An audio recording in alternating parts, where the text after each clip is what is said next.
Well, Blag Jesus, then Blag Dahlia, Ralph Champagne. I really gotta ask, why the monikers? Why? And this is from the earliest days, folks. Just so we're clear, this dates back all the way to the beginning of the interview into 1985. Suburban Nightmare Pseudonyms, album, I was yeah. called Julius Seizure.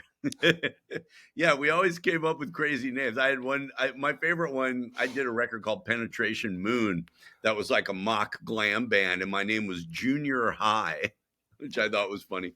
But, it's like, yeah, the funny name. I mean, because I have a pretty cool name. My name is Paul Cafaro, and I think it's a good name for like a filmmaker or a writer or something. Like, yeah, it's Paul Cafaro.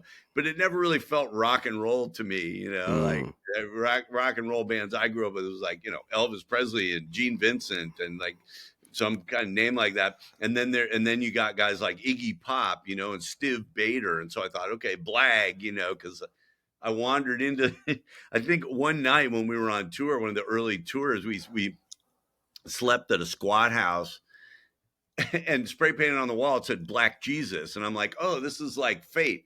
I'm going to be Black Jesus. And people would ask my name and say, Black Jesus. Like, you ain't Black Jesus, dude.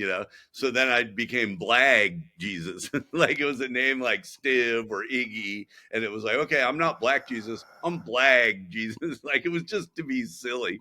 And then the Blag thing got carried through. And then it was like Blag Dahlia and Blag History Month and paint it Blag and whatever. Like it was Blag, whatever.